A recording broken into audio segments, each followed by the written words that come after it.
This will be a short lesson, or more of a demonstration really, on when I survey the Wondrous cross. I will finger pick this and I'll play the bass line.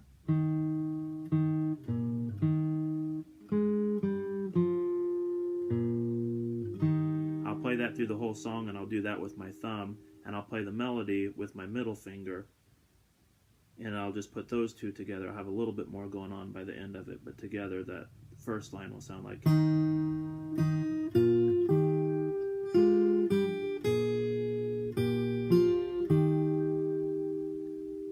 And in the middle, I'll use my thumb and my index finger for a little bit of a flutter notes, some arpeggio stuff going on. It's not really the alto or tenor line, it's just some extra stuff. And the first line, when I put all those pieces together, will sound like this. I'll show you the picking pattern in just a second.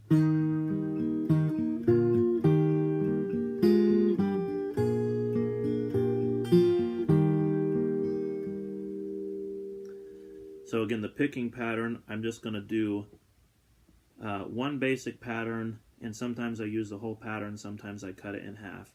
And it's a pinch on beat 1, then index, thumb, index.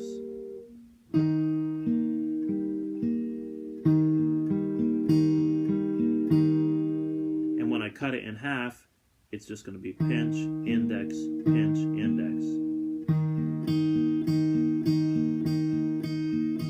And that's all I'm going to do through the whole song. When I perform this, I'll throw in some syncopation, move my melody note onto a different beat.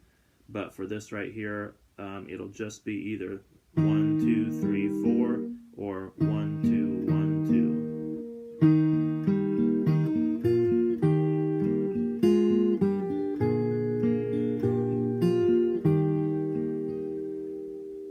And I won't stop and explain a whole lot as I'm going through there. Mostly I'm going to work out of my chord shapes.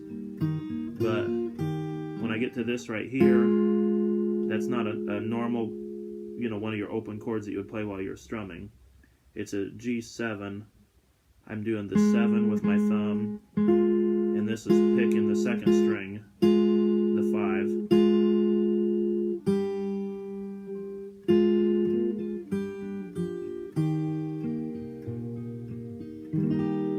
And I'll just play through the song. I don't think I'll stop anymore. I'll probably just spend a minute to show the progression at the very end, and I'll have another video with some other tricks that you can throw in to kind of spice this up. But this is just a simple straight melody right here.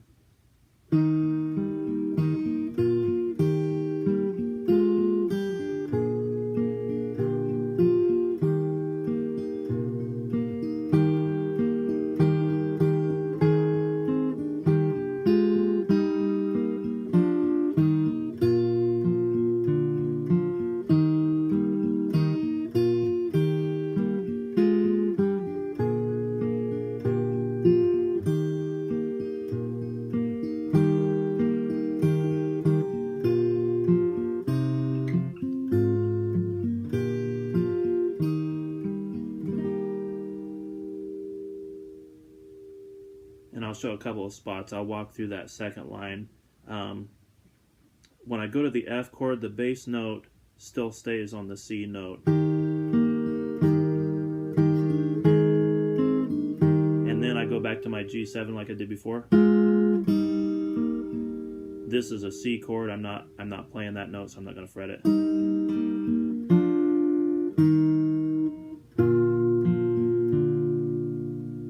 Then the third line is the exact same as the first one. At the end, like I say, I want to walk through those chords. I got my C chord, G, A minor. This is an F, but I've got a 6 on my F chord that I'm playing with my pinky, so it's like an F bar chord, but I'm going to move this up here. I don't really want to play it as an F7. This note right here would make it an F7, and this would make it like a 13. I have both of those in there. I don't actually want that 7 in there, so I'll just try not to play that string, and I don't really fret it on here. So the end, again, I'll walk through it now that I showed that chord. C, G, A minor. F6, G. In the G, I'm playing the first string open, second string, 3rd fret. And one other thing that you can do with this tune is throw in some syncopation. I'll have another video that's got some polyrhythmic technique, which would be playing one time signature over the top of another. So in a 4/4 song, you can be doing 1, 2, 3, 1, 2, 3. But for now, I'll just play through with a little bit of syncopation, and I'm going to get this by, instead of pinching on beat 1, I'm going to do what's kind of a more normal finger picking pattern, just an alternating thumb, middle, thumb, index. And when I throw in that just every now and then, what it does is it takes my melody note away from beat 1 and puts it on beat 2. So I'll go ahead and play through that, and I'll just stick in kind of as much of that as what I can fit in here. So here's a slightly different rendition of When I Survey the Wondrous Cross.